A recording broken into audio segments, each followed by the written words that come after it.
1 साल पूरा हो गया, आज के दिन शुरू किया था।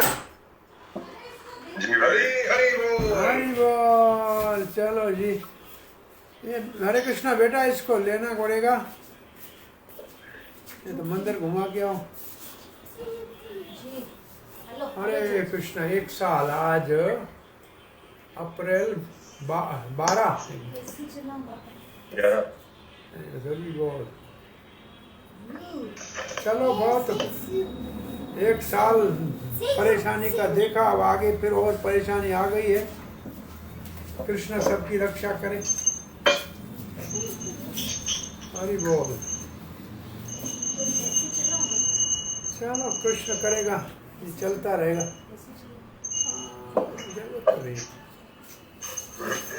गुरवे गौरचंद्राय राधिकाय तदालये कृष्णाय कृष्ण भक्ताय तद्भक्ताय नमो नमः।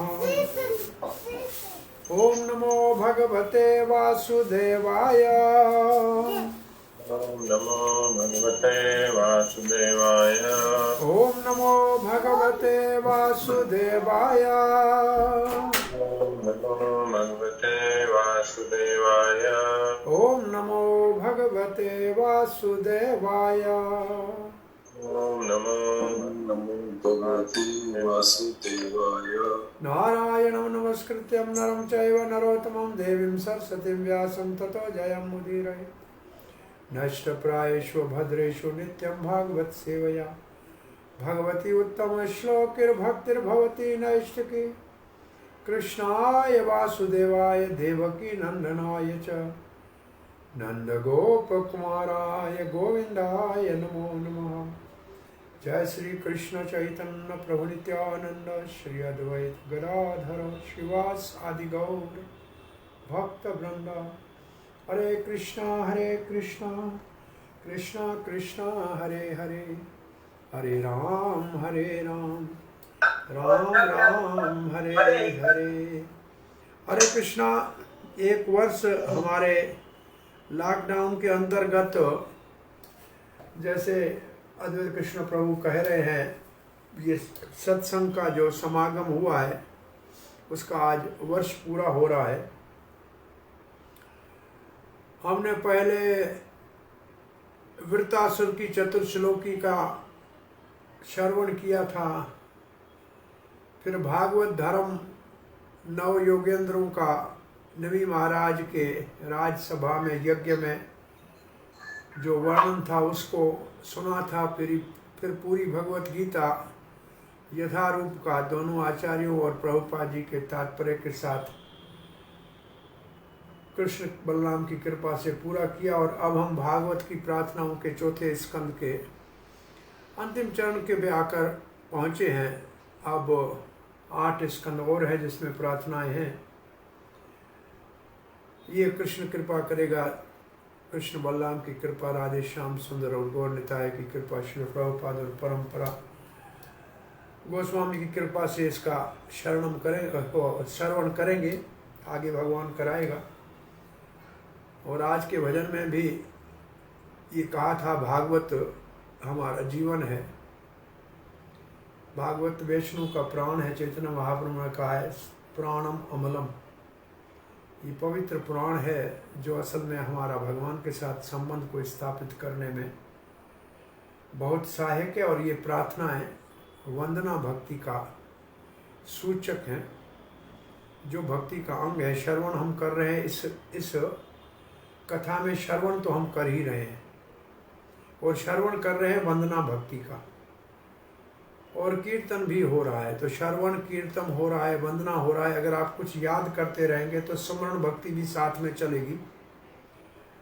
तो श्रवण कीर्तन सुमरण ये सब साथ चल रहा है भक्ति का। कृष्ण कृपा करेगा, समय आने के ऊपर हमारा हृदय शुद्ध होगा और भगवान के साथ जो हमारा संबंध है उसकी हम अनुभूति करके अपने जीवन को सफल करेंगे। आज के श्लोक के तात्पर्य में तो बहुत उत्तम स्तर के भक्त की, जिसके हृदय में भाव का प्रकट हो गया है, उसका वर्णन है। तो भगवान शंकर एक सरोवर से प्रकट होकर भगवत प्राप्ति के इच्छुक प्रचेता जो प्राचीन बरहित के पुत्र थे, तपस्या करके अपने पिता के राज्य को और प्रजा की वृद्धि का और सेवा का काम करना चाहते थे, उनके ऊपर कृपा करके एक गीत सुना रहे हैं जिसको कहा जाए प्रार्थना, जिसके द्वारा भगवान को प्रसन्न करके पाकर और अपने लक्ष्य को प्राप्त करेंगे प्रचेता।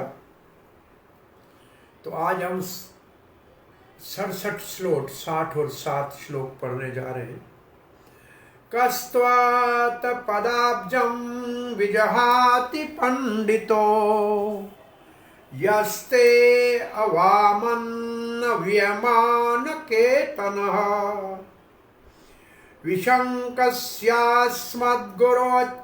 अर्चति स्माय विनोपतिं विनोपपतिं मनवश्चतुर्दश। कस का मतलब कौन ऐसा है, त्वत् भगवान आपके पदम पद अबज, पद अबज मतलब चरण कमल, विजहाति छोड़ेगा, पंडितो ऐसा पंडित ऐसा बुद्धिमान कौन है जो आपके चरण कमलों की सेवा को छोड़ेगा। क्यों नहीं छोड़ेगा? यस्ते अवमान, जो आपके चरण कमलों का, अवमान का मतलब अपमान, जो इसका अपमान करते हैं, और व्ययमान का मतलब उनमें कमी, व्यय का मतलब होता कमी होना, खर्चा होना, व्ययमान का मतलब उनके सारा जीवन में जो कुछ है उसका पतन होगा, वो गिरेगा, छोटा होगा। केतन जैसे कहते हैं निकेतन, निकेतन कहते हैं घर को, और शरीर को कहेंगे केतन। उनका शरीर ही जो आपके पंडित हैं और आपके चरण कमलों की पूजा, पंडित आपके चरण कमलों की पूजा करते हैं, कभी नहीं छोड़ते, क्योंकि वो जानते हैं जो मूर्ख आपके चरण कमलों की अवहेलना करते हैं उनका शरीर का पतन हो जाता है। तो किसने कहा आपको? विशंक्या अस्माद गुरु, विशंक्या, ये इसमें कोई संदेह नहीं है, ये बात पंडित कहते सच्ची है। क्यों सर ये सच्ची बात है? क्योंकि हमारे गुरु ने, अस्माद गुरु, हमारे गुरु का मतलब ब्रह्मा जी, अर्चति स्म यद, वो सदा ही आपके चरण कमलों की पूजा करते रहते हैं, विना विना विना उपपतिम, विना उपपतिम मतलब वो उस पूजा में कभी विचलित नहीं होते हैं, निरंतर करते रहते हैं। क्यों करते रहते हैं? उनकी आयु भले बहुत बड़ी है परंतु उनको भी शरीर छोड़ना पड़ता है, इसलिए वो जानते हैं कि आपकी चरण कमलों की पूजा नहीं छोड़नी चाहिए। बोलो और कौन करता है? मनवस चतुर्दश, 14 मनु जो ब्रह्मा जी के एक दिन में होते हैं वो भी आपकी पूजा ऐसे करते रहते हैं। तो ये शंकर जी कह रहे हैं, हे प्रिय भगवान, जो पंडित हैं, बुद्धिमान हैं, वो ये निश्चित रूप से जानते हैं कि अगर आपकी पूजा नहीं करी जाएगी तो सारा जीवन व्यर्थ चला जाएगा। तो फिर कैसे आपकी पूजा कोई छोड़ेगा? आपके चरण कमलों का शरण कौन छोड़ेगा? हमारे पिता जो हमारे गुरुदेव हैं ब्रह्मा जी, और वो निरंतर ही आपकी पूजा करते हैं, और 14 मनु उनके चरण कमलों में चलते हुए आपकी पूजा करते हैं। तो इस तात्पर्य में प्रभुपाद जी ने वो शरीर छूट जाएगा वो नहीं लिखा है, तात्पर्य में आएगा।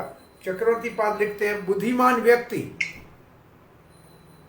जिसका शरीर आपके चरण कमलों की सेवा छोड़ने से निश्चित रूप से नाश हो जाएगा, वो चरण कमल ऐसे हैं जिसकी ब्रह्मा पूजा करते हैं कि जन्म मृत्यु से मुक्त हो जाऊं, और 14 मनु बड़ी श्रद्धा के साथ उन चरणों की पूजा करते हैं।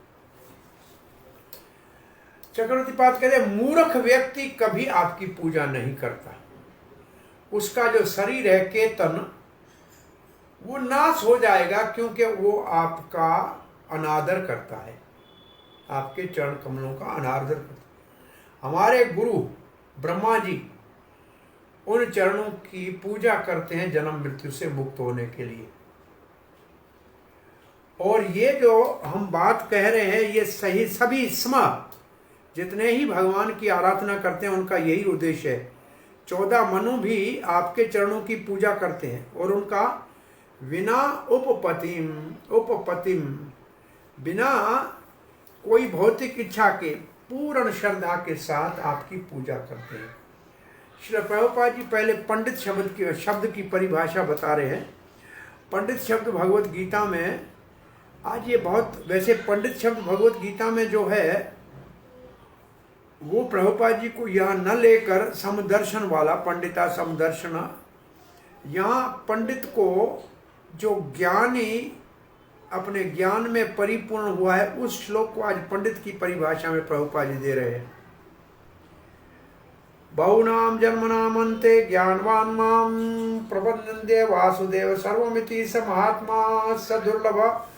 कई जन्मों में भ्रमण करने के उपरांत वास्तव में जिसको वास्तविक ज्ञान है वो भगवान का मेरा शरण लेता है। श्री कृष्ण कहते हैं जानता है कि मैं इस सारे कारणों का आदि कारण हूं, ऐसा महात्मा मिलना दुर्लभ है। तो प्रभुपाद में लिखते हैं कि ऐसा कोई बुद्धिमान महात्मा, बड़ा विद्वान कोई है तो कई जन्मों में ज्ञान का अभ्यास करके, आत्म साक्षात्कार का प्रयास करके जब वो भगवान की शरणागति के स्तर के ऊपर पहुंचता है कि कृष्ण ही सर्वोपरि और सब कुछ है, तब उसको महात्मा कहा जाता है। ऐसा महात्मा, ऐसा विद्वान है जो कृष्ण वासुदेव वो सब कुछ है, वासुदेव सर्वमिति, ऐसा मानता है। जो विद्वान है वो समझता है हमारा जीवन ऐसे ही व्यर्थ जा रहा है, भगवान की नहीं पूजा करेंगे तो इसका महत्व क्या है। भगवान के भक्त नहीं बने, भगवान की भक्ति नहीं की तो जीवन ऐसे चला जाएगा। मानव जन्म दुर्लभ है और उस मानव जन्म में भी कृष्ण भजन और दुर्लभ है। भजहु रे मन श्री नंद नंदन अभय चरणारविंद। दुर्लभ मानव जन्म सत्संग। सत्संग का मतलब हरि कथा। तरव वे भव सिंधु रे, भव सागर तार करना है तो बुद्धिमान व्यक्ति को निश्चित रूप से भगवान का भक्त बनना चाहिए, कृष्ण भक्ति में आगे बढ़ना चाहिए। अब प्रभुपाद जी यहां से लिख रहे हैं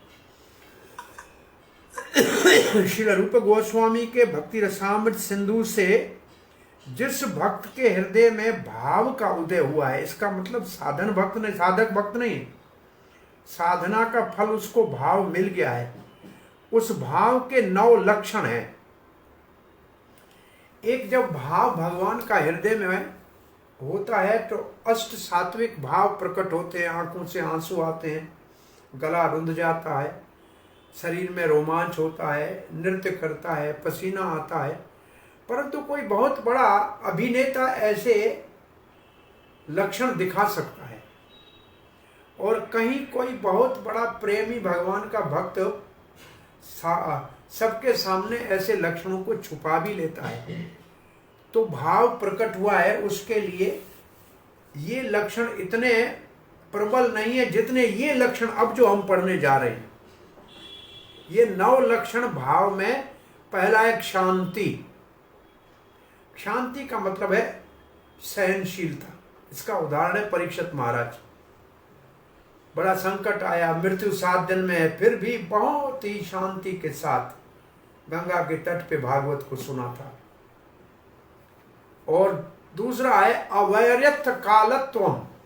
एक क्षण भी अपने जीवन का बिना भगवत भक्ति के, भगवत सेवा के, भगवत चिंतन के नहीं गंवाएगा। और फिर है विरक्ति। भौतिक सारे संसार से अपने आप को, इसका उदाहरण है महाराज भरत। नव युवक अवस्था में अपना राजपाट छोड़ के गंडकी के किनारे पे पुलह आश्रम में भगवान का भजन करने गए, ये विरक्ति। फिर है मान शून्यता।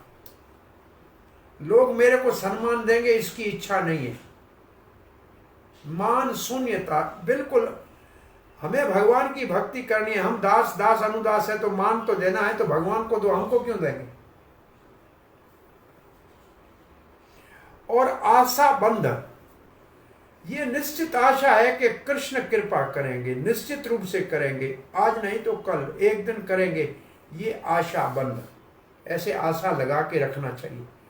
और भगवान की सेवा में श्रद्धा के साथ बड़ी उत्कंठा होती है, सम उत्कंठा। इसकी उदाहरण केवल गोपियां हैं उसमें, उत्कंठा। और भगवान की नाम कीर्तन में सदा रुचि रहती है, नाम गानन सदा रुचि, ये भी इसका उदाहरण भी गोपियां हैं। राधा रानी आदि को कहती है कि देखो कृष्ण क्या कितना गान करते हैं। और सदा भगवान के गुणों का वर्णन करें, दिव्य भगवान के, आसक्ति तद गुणा आख्याने, भगवान के गुणों के वर्णन करने में बहुत आसक्ति है। जब भी बोलना है तो केवल कृष्ण के गुणों का वर्णन करें और उन स्थानों में भ्रमण करने का निश्चित से मन हो और आसक्ति हो। प्रीति तदवस्थी स्थले, मतलब ब्रजधाम में भगवान की लीला स्थलों का दर्शन करें। आज सोमवेती अमावस थी, वैसे मन किया तो कृष्ण बलराम ने कृपा की, वो भांडेर वन और बंसी बट की तरफ गए, जहाँ आज के दिन जो है वहाँ एक त्रिवेणी कूप है, वत्सासुर का भगवान ने वध किया था पहला। 4 साल की अवस्था में बछड़े चराने शुरू किए तो पहले वत्सासुर, एक असुर बछड़े के रूप में आया, उसको मारने के बाद भगवान ने त्रिवेणी कूप, अपने वेणु से कूप बनाया, उसमें त्रिवेणी का मतलब सारे नदियों को, प्रयागराज को बुलाया, सब ने स्नान किया। उसमें सोमेतु अमास को पहले दूध का पानी निकला करता था, लोग जाते थे। आज बहुत बड़ा मेला था, वैसे हम तो बहुत देर 12 बजे के बाद गए तो कोई भीड़ नहीं थी, तो दूर से दर्शन किया। और वहाँ वट है जिसका नाम है भांडीर वट, भांडीर वन, जहाँ राधा कृष्ण का विवाह ब्रह्मा जी ने कराया। तो ये स्थलियों को देखने में प्रीति होती है। पास में बंसी बट है, तो 2 बट तो उधर ही है जमुना के किनारे, जहाँ भगवान का रास विहार होता है। प्रभुपाद जी ने यहाँ कितने लक्षण लिखे आप बोल लें, 9 है, 9 में से 7 8 कितने लिखे हैं गिन लीजिएगा। ये लक्षण है भाव भक्ति के प्रकट होने वाले भक्त के। और प्रभुपाद जी लिखते हैं ऐसे जो प्रगति किए हुए, उन्नत किए हुए भक्त हैं, वही वास्तव में मानवता के महत्व को जानते हैं और उसके सफलता और सिद्धि को जानते हैं, और वो कभी भी भगवान के चरण कमलों की सेवा का त्याग नहीं करते। ब्रह्मा जी जिनकी आयु 4 अरब 32 करोड़ वर्ष है, वो तो केवल उनके 12 घंटे की आयु है। ऐसे 24 घंटे का दिन, 30 दिन का महीना और 12 महीने का साल, और ऐसे 100 साल तक ब्रह्मा जी की आयु है, कोई गिनती नहीं की जा सकती। परंतु वो भी भगवान की भक्ति करता है। तुम्हारी आयु और 70 80 साल 50 90 साल ज़्यादा से ज़्यादा, वो अगर भगवान का भजन न करे तो कितने मूर्ख है। और मनु जो ब्रह्मा जी के दिन में प्रकट होते हैं और समाप्त भी हो जाते हैं, वो भी भक्ति करते हैं। एक ब्रह्मा जी के एक दिन में 14 मनु का समय होता है, और एक मनु के समय में 71 बार 4 युग बदलते हैं। उसमें से एक युग की आयु दी है 4,32,000 साल, 32,000, 4 नहीं 43,20,000 साल। इसका मतलब एक चतुर्युगी की आयु दी है। 4,32,000, 8,64,000, फिर 17 लाख, और फिर उसका डबल, तो ये सब मिला के 71 चतुर्युगियाँ एक मनु के समय में बीतती हैं, और ऐसे 14 मनु ब्रह्मा जी के एक दिन में होते हैं। परंतु वो भी भगवान की भक्ति करते हैं, क्योंकि दूसरे जन्म में भगवान की सेवा प्राप्त हुए। प्रभुपाद जी, तो मानव तो 60-80 साल जीता है, छोटी आयु है, और वो भी कम होती जा रही है अभी कलयुग में। इसलिए तो मानव को बड़ी संकल्प और दृढ़ता के साथ, परिपूर्ण विश्वास के साथ भगवान के चरण कमलों की सेवा को पकड़ लेना चाहिए। और वो सेवा करने के लिए सरल साधन है, और वो सरल साधन चैतन्य महाप्रभु ने हमको दिया है हरे कृष्ण मंत्र को जपना।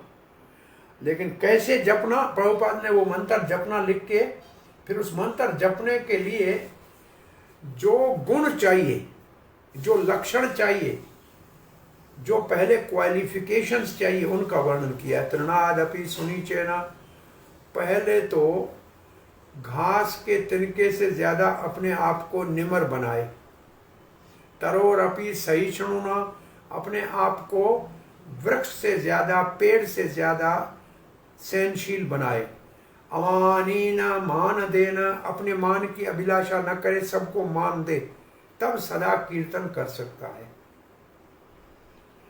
तो ये कलयुग में बहुत सरल साधन है सबके लिए, भगवान के नाम का कीर्तन करने के लिए। अपने अंदर ये गुण पैदा किए, निम्रता हो, सहनशीलता हो, अमानिता हो और सबको मान दे। ये अमानिता शब्द ज्ञान, जहाँ गीता में ज्ञान का वर्णन है 13वें अध्याय में, वहाँ पहला शब्द है अमानित्वम, अदम्भित्वम, अहिंसा, क्षांतिर। पहला शब्द है अमानित्वम। तो ज्ञानी वो है जिसको मान की इच्छा नहीं है। मान भगवान के लिए, हम तो सेवक हैं, हम तो अपने मान की अभिलाषा ही न करें। मान शून्यता भाव भक्ति का लक्षण है। अब प्रभुपाद जी इस श्लोक का अर्थ न लिखकर एक भाव लिखते हैं कि जब हम भगवान की भक्तिमयी सेवा में लगते हैं तो हमारे चारों ओर जो लोग हैं वो बड़े ईर्ष्यालु हैं, उनमें से बहुत शत्रुता करते हैं, हमारे को हराने के लिए, हमारे कार्य को रोकने के लिए बहुत प्रयास करते हैं। ये सबने देखा हुआ है, ये नई बात नहीं है। प्रभुपाद जी कहते हैं अभी ये तो प्रहलाद महाराज के समय से चलता आ रहा है। प्रहलाद महाराज भक्ति कर रहे थे 5 वर्ष के, तो उनका अपना पिता ही हिरण्याकशिपु असुर उसको रोक रहा था। तो ये नास्तिक सदा ही भक्तों को भक्ति में रुकावट डाल के और हरास करने के लिए प्रयास करते रहते हैं। इसलिए चैतन्य महाप्रभु ने कहा है कि हमारे को सहनशील होना चाहिए। ये बहुत अच्छी प्रभुपाद जी के तात्पर्य में है कि हम कर रहे हैं भक्ति, फिर भी हमारे शत्रु हैं, फिर भी हमसे ईर्ष्या करने वाले हैं, फिर भी हमारा रास्ता रोकने वाले हैं। प्रभुपाद जी को दुख से कहना पड़ता था कभी कि भारत में लोग कहते हैं कीर्तन हमारी नींद खराब करता है। 4 बजे आप उठते हो मंगल आरती में, 4:30 बजे, तो हमारी नींद खराब होती है। अरे भारत में जन्म लिया और जहाँ ब्रह्म मुहूर्ता में हरि भगवान का नाम प्रभात में सुनने को मिलता है, उसको आप कहते हो कि हमारी नींद खराब होती है। और ऐसे बहुत से लोग हैं जो कई जगहों पे आज भी रशिया के अंदर कीर्तन करने वाले को पकड़ के जेल में डाल रहे हैं और उनको छुड़ाने का प्रयास चल रहा है। तो ये सारी दुनिया के अंदर ये चीज़ देखी गई है, कोई नई चीज़ नहीं। तो इनको सहना चाहिए, ये बड़ी बात है। प्रभुपाद जी कहते सहना चाहिए, सहने की शक्ति होनी चाहिए। और अपने काम में उसको न केवल सहना है, परंतु अपने हरे कृष्ण मंत्र को जपने में और प्रचार के कार्य में लगा रहना चाहिए। मेरा हाथी चले बाजार, कुत्ता बच्चों भौंके 1000। जब भगवान के भक्त निर्भय होकर कीर्तन करते हैं तो बहुत से ऐसे लोग हैं जो कुत्ते की तरह भौंकते रहते हैं, तो भौंकने दीजिए। आप अपने भगवत नाम के उच्चारण को और प्रचार के कार्य को ऐसे लोगों के रोकने से मत रोकिए। बहुत से रुकावट डालने वाले अपने, उसका पिता है, किसी का पिता है, किसी की पत्नी है, किसी का भाई है, किसी का कौन है, फिर भी हमारे को भगवान का शरण नहीं छोड़ना है। हरे कृष्ण मंत्र को जपते रहना है और न केवल अपने स्वयं जपना है, परंतु उसका प्रचार ही करना है। और तभी हमारे मंत्र जप में सफलता होगी। केवल जपना नहीं, प्रचार करना सफलता के लिए आवश्यक है। ये बहुत महत्वपूर्ण बात है कि सफलता के लिए प्रचार करना भगवान को आकर्षित करता है। और हमको केवल प्रचार करना चाहिए, लेकिन करना चाहिए प्रचार ऐसी भावना से कि तत्काल ये कार्य है, इसमें बहुत अर्जेंसी है, ये इमरजेंसी है। मानव जन्म को सफल हर प्रकार से करने के लिए समय बहुत कम है। आधी उम्र तो सोने में चली जाती है, 10 साल बचपन में 5 साल खेलने में चले गए, बुढ़ापे पे 5-10 साल में कुछ नहीं कर पाएंगे। अब अगर थोड़ा सा समय है उसमें नहीं करेंगे तो कब करेंगे, ऐसा प्रहलाद महाराज ने कहा है। तो हमें भगवान और भगवान के भक्तों के चरण चिन्हों में चलते हुए आचार्य के जैसे ब्रह्मा जी और उनके मनु करते हैं, ऐसे हमको भी निरंतर इस प्रचार के कार्य में लगा रहना चाहिए। अथ त्वम् असिनो ब्रह्मन् परमात्मन् विपश्चिताम् विश्वं रुदर्भाय ध्वस्तम् अकुतश्चेत् भयागति। इसलिए अथ त्वम् आप प्रचेताओ असिनो ब्रह्म, असि न ब्रह्म। हम भगवान को कह रहे हैं, इसलिए प्रचेताओ आप जिसको ब्रह्म कहते हैं, जिसको परमात्मा कहते हैं, और विपिश्चित का मतलब जो बुद्धिमान है वो उसकी भजन करते हैं। क्यों भजन करते हैं? इसलिए करते हैं कि सारा संसार विश्वम रुद्र भय ध्वस्तम, सारा संसार रुद्र के भय से जो विनाश करने वाला है डरते हैं, परंतु अकुतश्चित भयागति, परंतु जो भगवान ब्रह्म परमात्मा का बुद्धिमान शरण लेता है उसको रुद्र का भय नहीं होता है। निश्चित रूप से वो उस भय से मुक्त अपने गंतव्य स्थान भगवत धाम को प्राप्त करता है। तो रुद्र ही दूसरे रुद्र के लिए कह रहा है, इसका मतलब एक रुद्र नहीं। कल हम रात को एक पाकिस्तान के भक्तों के साथ चर्चा कर रहे थे, तो वहाँ ये प्रश्न उठा था कि रुद्र कितने हैं। तो यही श्लोक के तात्पर्य में क्या प्रभुपाद जी लिखते हैं, हम पढ़ते हैं। मेरे प्रिय भगवान, जो वास्तव में बुद्धिमान है, विद्वान है, वो आपको परब्रह्म भी जानते हैं, परमात्मा भी जानते हैं। और जबकि पूरा विश्व रुद्र के भय से भयभीत है, जो अंत में प्रलय करता है, सब कुछ समाप्त हो जाती है, परंतु आपके ऐसे बुद्धिमान भक्त, विद्वान भक्त निर्भय होकर अपने लक्ष्य को प्राप्त करते हैं। संसार का विनाश रुद्र करता है, परंतु भक्त जो आपको भगवान परमात्मा ब्रह्म जानते हैं वो भय से मुक्त रहते हैं। हे ब्रह्म, हे परमात्मा, बुद्धिमानों का लक्ष्य आप हैं, विद्वानों का लक्ष्य आप है, और जिनका आप लक्ष्य है उनको कोई भय नहीं है।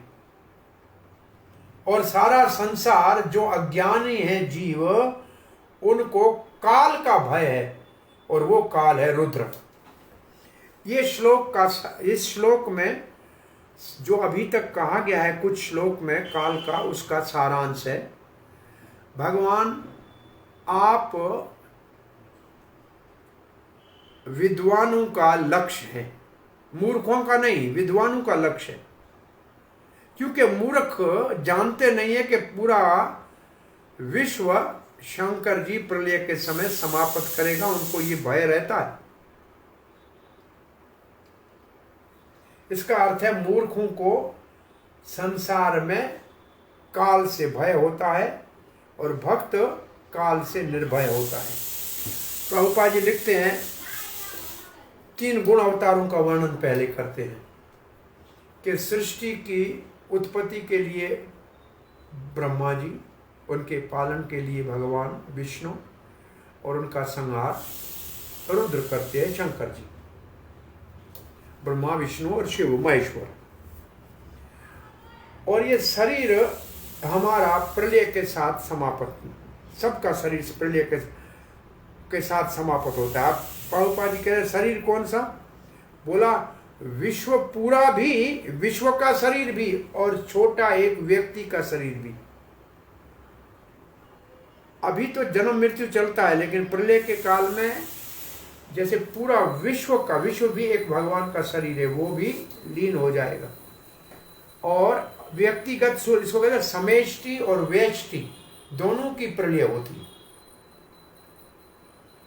परंतु जो भगवान के भक्त हैं वो निर्भय हैं, प्रलय से प्रभावित नहीं होते हैं, और उनको निश्चय होता है कि प्रलय के उपरांत वो भगवत धाम जाएंगे।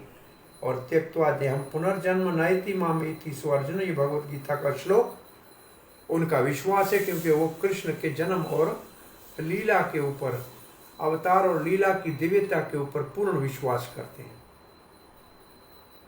और प्रभुपाद जी कहते हैं कोई अगर भक्ति का साधन बहुत ही दृढ़ता के साथ और नियमों के साथ पालन करता है तो उसको मृत्यु का कोई भय नहीं है। उसको ये निश्चित है कि वो भगवत धाम जाएगा।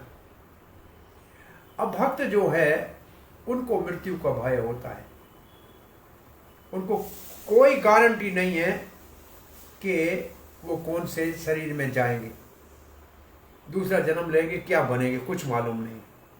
रुद्र भय, प्रभुपाद जी कहते हैं, बड़ा महत्वपूर्ण शब्द है इस श्लोक में। अब रुद्र ही गीत सुना रहा है, भगवान शंकर, और कह रहा है कि रुद्र से भय है, तो इसका अर्थ रुद्र बहुत है। और ये प्रार्थना को प्रभुपाद जी लिखते हैं बहुत रुद्र है। कितने हैं? 11 रुद्र है वैसे भागवत में, और भगवत गीता में भी लिखा है रुद्राणाम शंकरश्चास्मि, रुद्रों में मैं शंकर हूं। तो रुद्र है 11। तो एक रुद्र प्रार्थना कर रहा है और दूसरे रुद्र से भयभीत हो रहा है। ये सब रुद्र बड़े सारे ही बराबर शक्तिमान है। तो सारांश ये है, जब एक रुद्र दूसरे से भयभीत होता है, जो प्रलय करते हैं, तो फिर सामान्य लोग तो भयभीत होंगे, लेकिन भगवान के भक्तों को उनका भय नहीं है। रुद्र कह रहे हैं कि उसको रुद्र का भय नहीं है। ये बड़ा आश्चर्य है। भक्तों को छोड़ के सभी रुद्र से भयभीत हैं। रुद्र स्वयं भी भयभीत है। वो जानता है कि भगवान के चरण कमलों का शरण लिया है तो भगवान ने रक्षा करने का वचन दिया है भगवत गीता में। कौन्ते प्रतिजानी न मे भक्त प्रणश्यताई, कुंती जाके संसार में डंडोरा पीट के सबको बताओ कि मेरे भक्त का कभी विनाश नहीं होता है, क्योंकि मैं उसकी स्वयं रक्षा करता हूं हर परिस्थिति में। इदं जपत्त भद्रं वो विशुद्धा नरपनंदना, स्वधर्मम अनुतिष्ठं तो भगवती अर्पितास्या। इदम जपत, ये जो मैंने आपको गीत सुनाया, इसका जप करो, इसका जप करो, रोज रोज पढ़ो। भद्रम हो, आपका कल्याण हो। विशुद्धा नृपनंदना, और आप पवित्र हो जाओ। हे राजपुत्रो, नृप राजा को कहते हैं, नंदनो उसके पुत्र। हे प्राचीन बरहित के पुत्रो, प्रचेताओ, नृपनंदनो, आपका कल्याण हो, आप विशुद्ध हो जाओ। क्या करके? इस मंत्र को जप के। स्वधर्म अनुनिष्ठतोपि, आप अपने वर्णाश्रम के धर्म में क्षत्रिय रहो, राजा रहो, अपना कर्म करो, परंतु ये जपते रहो। भगवती अर्पिता, भगवान को अर्पण करके, और आश्याह,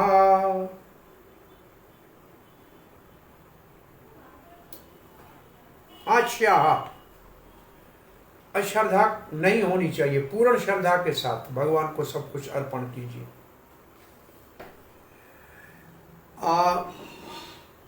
राजा के, मेरे प्रिय राजा के पुत्रों, बस आप अपने राज धर्म का पालन करते हुए हृदय को शुद्ध करो।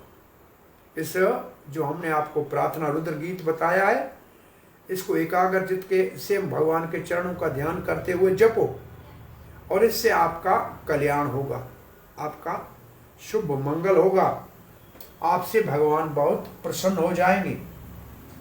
हे राजकुमारों, आप शुद्ध हो, आप अपना मन भगवान में लगाओ और अपना कर्तव्य कर्म भी करो और इस मंत्र का जप भी करो, ये आपके लिए कल्याणकारी है।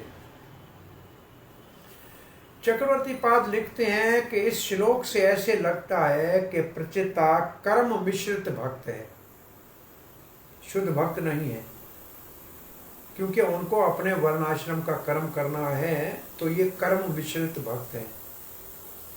और प्रभुपाद जी लिखते हैं, जो शंकर जी ने प्रार्थनाएं बताई हैं वो बड़ी अधिकृत है, अथॉरिटेटिव है और बहुत महत्वपूर्ण भी है।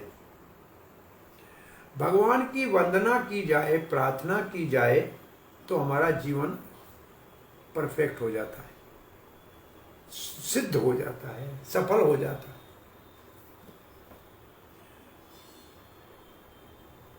कैसे सफल हो जाता है? अपने कार्य करते हुए भी, अपना वर्ण आश्रम का व्यवहार निभाते हुए भी भगवान को प्रार्थना करते रहेंगे तो निश्चित रूप से सफलता को प्राप्त करेंगे, सिद्धि को प्राप्त करेंगे। प्रभुपाद जी कहते हैं, वास्तविक जीवन का लक्ष्य है भक्त बनना। वो कौन सा, वो ब्राह्मण है या क्षत्रिय है, ये कोई महत्व नहीं है, या वैश्य है या शूद्र है, अमेरिकन है या ब्रिटिश का है या भारतीय है या रशियन है, इसका कोई महत्व नहीं है। कोई भी हो, भक्ति के कार्य में लगे, कहीं भी हो, कहीं भी हो, कैसी भी स्थिति में हो, केवल भगवान को प्रार्थना करे। बोलो कौन सी प्रार्थना करे? बोलो नहीं आती है तो कोई बात नहीं, हरे कृष्ण महामंत्र जपो, ये भी एक महा प्रार्थना है। इसमें हम भगवान कृष्ण को, राम कृष्ण और भगवान की शक्ति, हरा है भगवान की शक्ति, उसको संबोधन करते हैं कि हमको अपनी सेवा में लगाओ। तो ये महामंत्र का उद्देश्य ये है। प्रभुपाद जी लिखते हैं, हरे कृष्ण मंत्र भगवान को प्रार्थना है, इसमें भगवान के नाम का उच्चारण है। भाग्यशाली भगवान को प्रार्थना करते हैं कि हमको अपनी सेवा में लगाओ। हे कृष्ण, हे राम, हे भगवान की शक्ति हरे, हमको अपनी सेवा में लगाओ। हम भले नीचे स्तर पे, कोई बात नहीं, जब भक्ति करेंगे, कैसी भी परिस्थिति में होंगे, भक्ति ऐसी है, अहितुकी है, अप्रतिहता है। अहितुकी का मतलब कोई इसके लिए हेतु नहीं है, कोई हेतु नहीं है, अहितुकी, अहेतु। क्यों भक्ति करते हैं? कुछ लेना है नहीं, भगवान को पाना है, इसलिए भक्ति करते हैं। और अप्रतिहता का मतलब इसमें कोई बाधा आ ही नहीं सकती, इसके रास्ते को कोई रोक ही नहीं सकता है। भगवान चैतन्य महाप्रभु ने एक श्लोक, जो असल में श्लोक है ब्रह्मा जी की प्रार्थना का, भगवान श्री कृष्ण को ग्वाल बाल को चुराने के बाद, इस श्लोक को यहाँ उद्धृत किया है। ज्ञाने प्रयासम उदपास नमंत एवा जीवन्ति सन्न मुखरितां भवदीय वार्तां स्थाने स्थिता श्रुतिगतां तनुवान् मनोभिः ये प्रयासो अजितो जितोऽपि अस्ति तैस्त्रिलोक्याम्। व्यक्ति अपनी स्थिति में रहे, वर्ण आश्रम की जहाँ है, जिस स्थिति में वहीं रहे, बस केवल अपना कान भगवान के संदेश को भक्तों से सुनने के लिए अर्पण कर दे। मुखरिताम भवतीद वार्ताम, भगवान की कथा को सुनने के लिए सन्मुखरिताम, जो भगवान के भक्त हैं उनसे सुनने के लिए अर्पण कर दे। ज्ञाने प्रयासम उदपास नमंत एव स्थाने स्थिता श्रुतिगताम, सुने तनुवान मनो भी, अपने शरीर से, वाणी से, मन से ये प्रयास हो। ऐसा कोई प्रयास करेगा तो भगवान जो अजीत है, नहीं जीता जा सकता है, वो भी भक्त प्रेम से वश में हो जाता है। अर्जुन के सारथी की तरह सबका सारथी बन के उसका रथ तो कुरुक्षेत्र में विजयी बनाया था, ये भव सागर से पार ले जाएगा। तो ये प्रभुपाद जी लिखते हैं, ऐसे भगवत प्रेमी भक्तों से कानों के अंदर भगवान की कथा अगर प्रवेश करेगी तो हम जहाँ भी हैं, जो भी हैं और जहाँ भी हैं और जिस स्थिति में हैं और जो भी कार्य कर रहे हैं उसमें रहते हुए भी निश्चित रूप से भगवान को वश में कर लेंगे। प्रभुपाद जी इसी कार्य के लिए, इस कार्य के लिए, लोगों को कथा कीर्तन सुनाने के लिए हम पूरे विश्व में कृष्ण भावना अमृत के केंद्र खोल रहे हैं और हर एक को शुभ अवसर और सौभाग्य प्राप्त कराने का प्रयास कर रहे हैं कि कृष्ण के संदेश को, इसका अर्थ भगवत गीता को सुने, समझे और उसके ऊपर चलकर भगवत धाम जाने के लिए अपने आप को तैयार करें। तनेवात्मानमात्मस्थं सर्वभूतेषु अवस्थितं पूज्याध्वं गृह्णन्तश्च ध्यायन्तश्चास्कृतहरिं। तम उस भगवान को, एव आत्मानम आत्मस्थ, वो कहाँ है भगवान, कहाँ ढूंढे? बोला सबके, आपके हृदय में भी है और सबके हृदय में है। एव आत्मानम आत्मस्थम सर्वभूतेषु अवस्थितम, सारे प्राणियों के हृदय में भी है और आपके हृदय में भी है। बोला क्या करे? पूजा, उसकी पूजा करो, अध्वम गृह्णन्तस, उसका गुणगान करो और ध्यायम, उसका ध्यान करो। च अस्कृत, बहुत प्रभुपाद का तात्पर्य पहले अस्कृत शब्द के है। अस्कृत, सकृत कहते हैं एक बार, और अस्कृत का मतलब निरंतर, उसको कभी बंद नहीं करो, चलते रहने दो। सकृत एक बार, अस्कृत नित्य, सदा के लिए। और हरिम तो सीधा है, सकृत हरिम, हरि का भजन करो। इसलिए राजपुत्रों, परम पुरुष भगवान हरि जो सबके हृदय में विराजमान है, वो आपके हृदय में भी है। उसका गुणगान करो, उसका ध्यान करो। कब? निरंतर।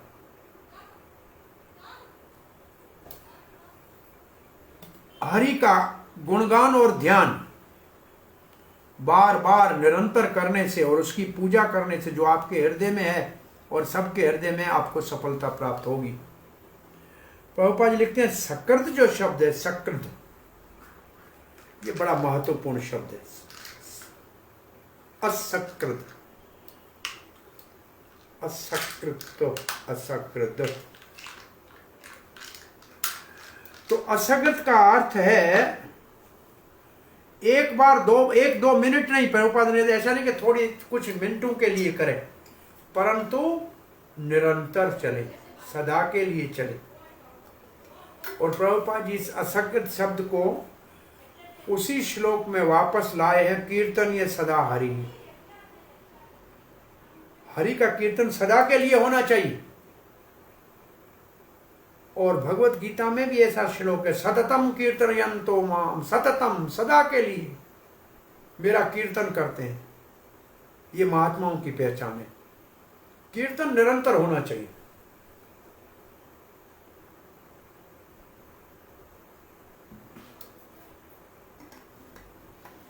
प्रभुपाद जी लिख रहे हैं, सदा करना चाहिए, 24 घंटे करना चाहिए। इसलिए हमने कृष्ण भावना अमृत संस्था में भक्तों को 16 माला कम से कम जपने के लिए माला के ऊपर नेम बनाया है। फिर प्रभुपाद ने वास्तव में एक बार प्रभुपाद ने कहा, देखो हम आप आज भी माला जपने में जो पीछे संख्या होता है जिसके ऊपर गिनते हैं ना, उसमें 4 दाने हम ऊपर रख देते हैं, होते 20 है।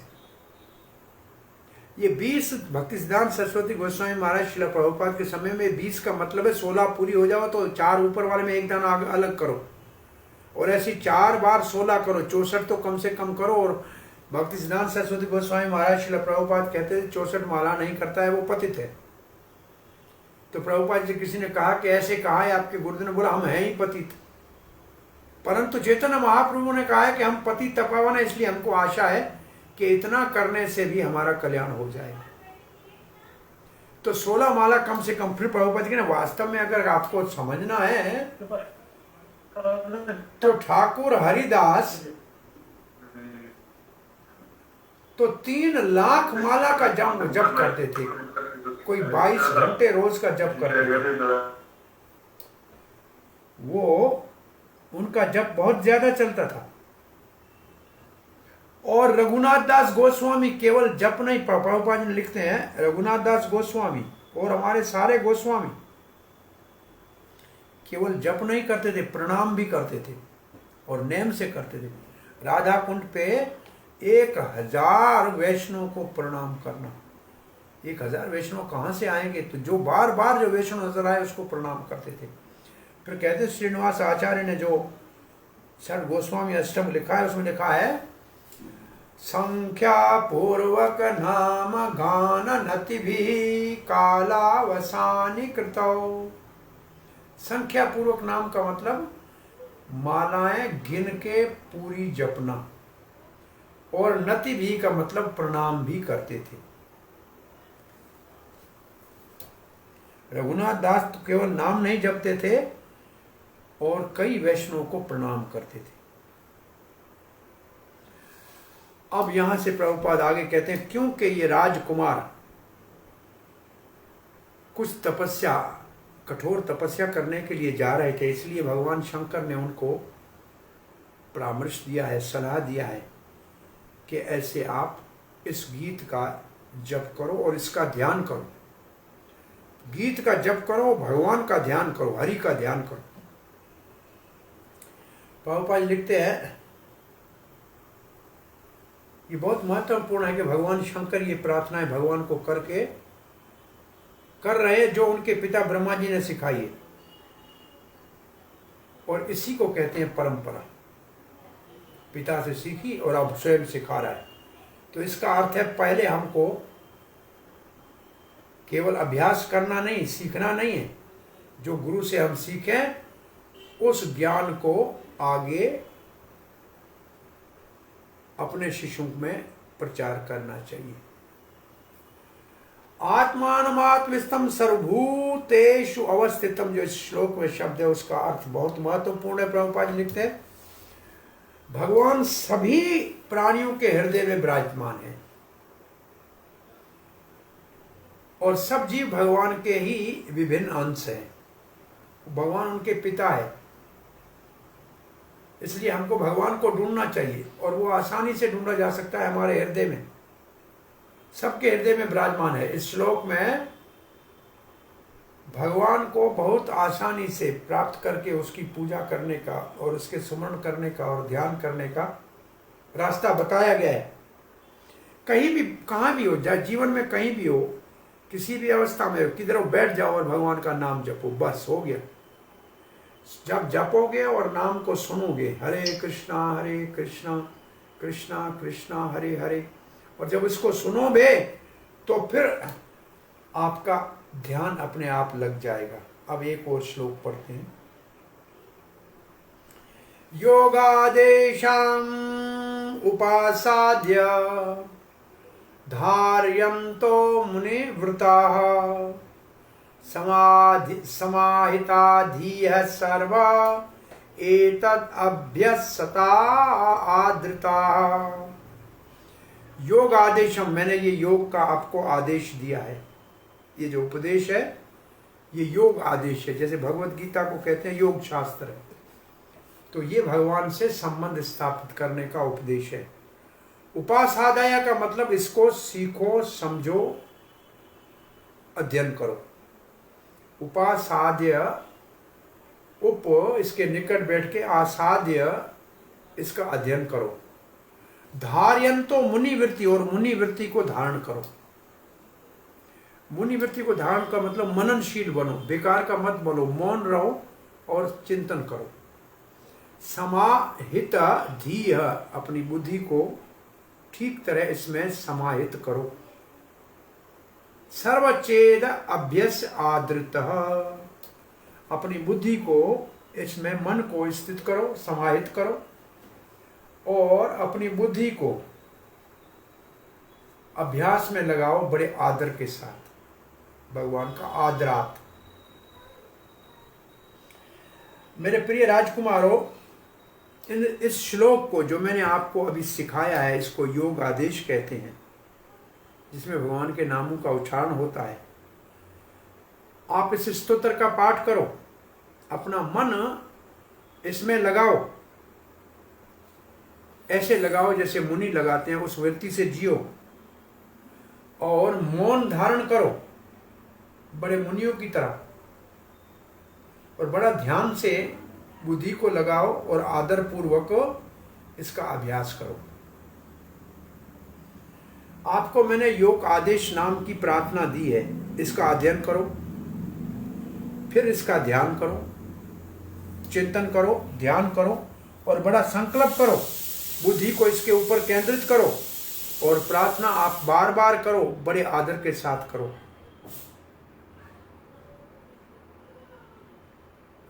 इसको प्राप्त करके इसका अध्ययन करो। अब प्रभुपाद जी यहाँ थोड़ा तुलना करते हैं। एक हठ योग होता है जिसमें ध्यान, धारणा, समाधि, प्रभुपाद ने ये नाम लिखा है, उसमें ये 8 अंग होते हैं। यम, नियम, आसन, प्राणायाम, प्रत्याहार, ध्यान, धारणा और समाधि।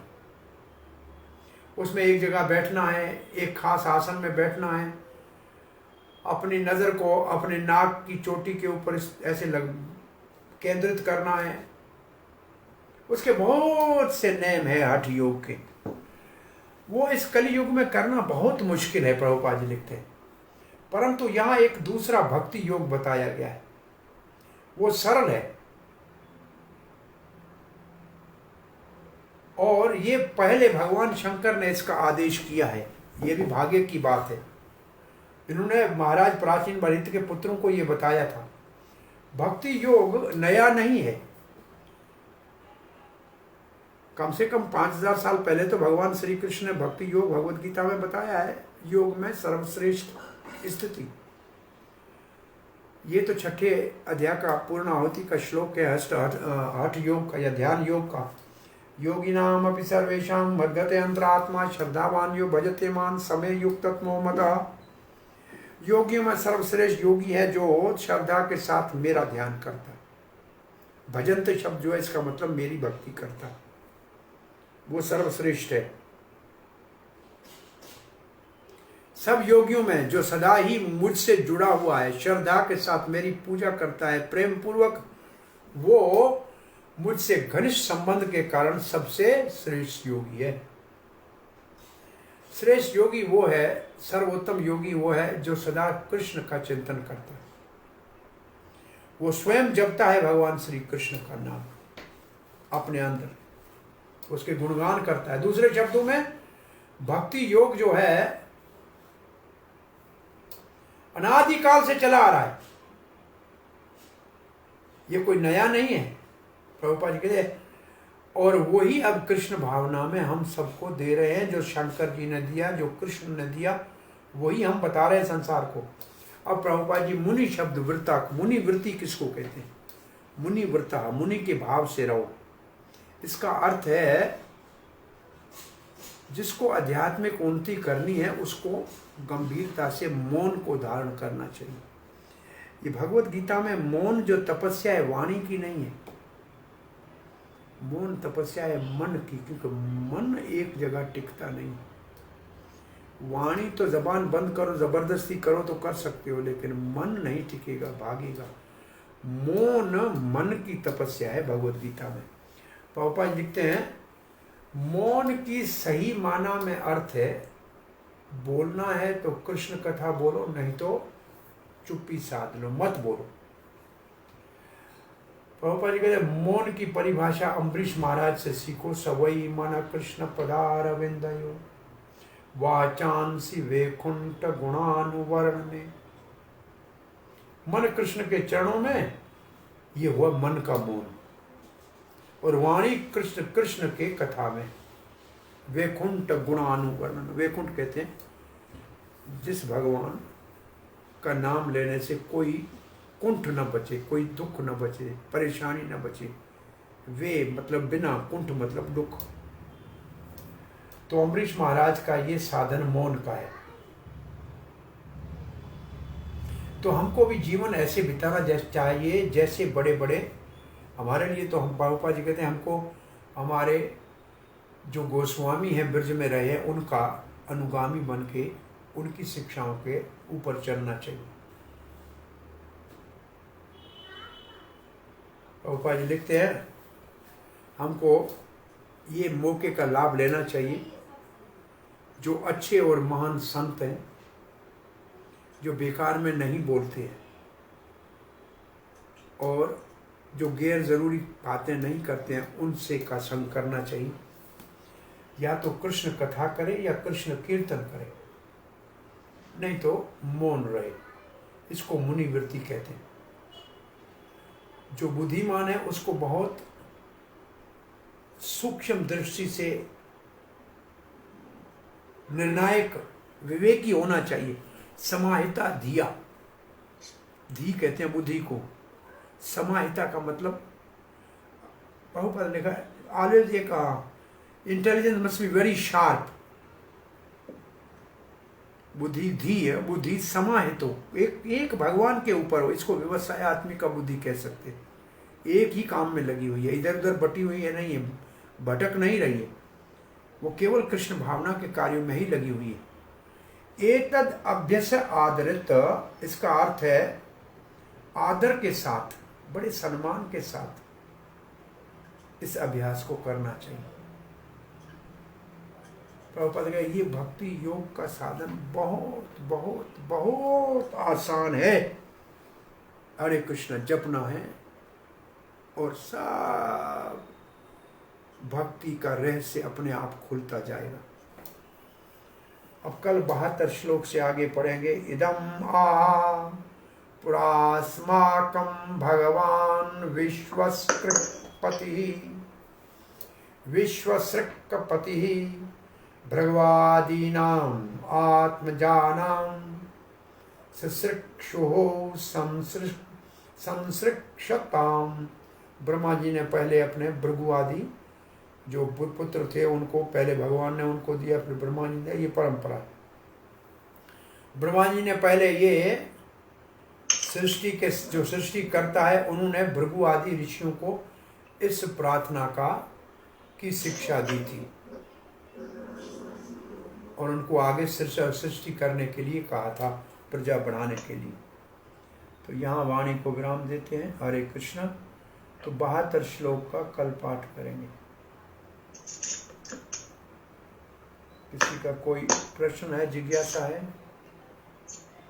हरे कृष्णा। प्रभु जी, दो चीजें पूछनी थी। हाँ जी। एक तो ये अभी जो श्लोक हमने किया है इसके अंदर प्रभुपा जी लास्ट लाइन में लिख रहे हैं कि not unnecessarily talking unnecessarily with unwanted persons. Unwanted persons मतलब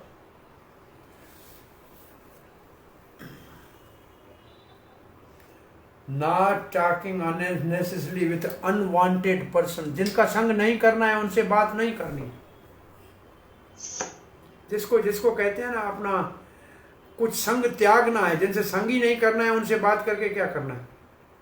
इसका वैसे अर्थ ये है कि बेकार की बात नहीं करनी।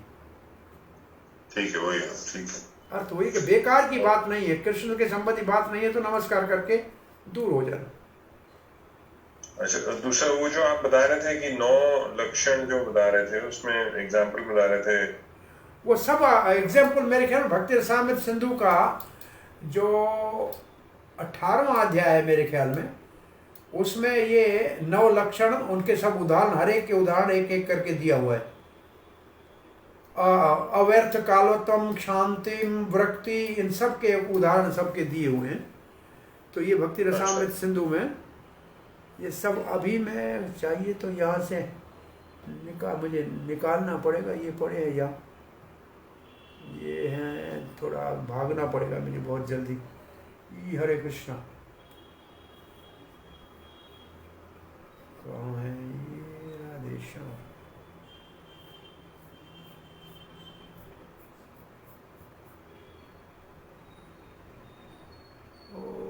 कृष्णा हरे कृष्णा कृष्णा कृष्णा हरे हरे, हरे राम राम राम हरे हरे, हरे कृष्णा कृष्णा कृष्णा हरे हरे, हरे राम राम राम हरे हरे, हरे कृष्णा कृष्णा कृष्णा हरे हरे, हरे राम राम राम हरे हरे, हरे कृष्णा कृष्णा कृष्णा हरे हरे, हरे राम राम राम हरे हरे, हरे कृष्णा कृष्णा कृष्णा हरे हरे, हरे राम राम राम हरे हरे, हरे कृष्णा कृष्णा कृष्णा हरे हरे, हरे राम राम राम हरे हरे। ये प्रेम तक पहुंच गया मैं। अब 1 मिनट, ये हाँ ये है लक्षण, उदाहरण दिया है कि अव्यर्थ कालत्वम शांतिम वृत्तिम मान शून्यता आशा बंद समुचित का नाम गुण सदा रुचि आसक्ति तदगुण ख्याने प्रति तदवस्ती स्थाने। ये है 9 लक्षण भाव भक्ति के। अब इसका उदाहरण यहाँ भी इसके सामने दिया नहीं है मेरी स्लाइड में, मैं देख रहा हूँ, परंतु भक्ति रसामृत सिंधु के अंदर सबका उदाहरण एक एक का अव्यर्थ कालत्वम का तो नहीं विशेष रूप से दिया है। शांति में परीक्षित है, वृत्ति में भरत है, मुझे मालूम है, और मान शून्यता, और ये मेरे को देखना पड़ेगा। जी जी। हरे कृष्णा, देखते हैं इनको कहाँ है ये। जी जी। वैसे भक्ति रसामृत सिंधु खोलेंगे तो अभी मिल जाएगा। वैसे गोपियों पे प्राय 4-5 तो गोपियों के ही है, पीछे वाले लास्ट वाले। कल मैं इसका फिर निकाल के रख देता हूँ। वैसे तो मिल तो अभी भी जाएंगे, लेकिन टाइम लगेगा। कोई बात। नीतू मूलचंदानी बोलता है, हरे कृष्णा, मैं नया भक्त हूँ, मेरा गुरु नहीं है जीवन में, 4 माला जप कर रहा हूँ। कहाँ रहते हैं नीतू जी मालूम नहीं है, पर आप भगवान श्रील प्रभुपाद जगत गुरु है, ये किसी ने लिखा है, अच्छा है, उन्होंने बताया है, आप करो और आगे भगवान आपको जरूर गुरु का भी कृपा प्राप्त कराएगा। हरे कृष्णा जपते रहो, आपके जीवन में कल्याण होगा। हरे कृष्णा। ये फेसबुक पे कोई था, तो इसके कल मैं उदाहरण देख के रखता हूँ, ठीक है? जी जी जी जी। वो कोई मेरे ख्याल में आप इसको, ये 18वें अध्याय में कोई भी इसको पढ़ेगा तो 9 के 9 पढ़े, उसके उदाहरणों के साथ मिल जाएगा। वो पोस्ट कर देंगे तो सबको पता लग जाएगा।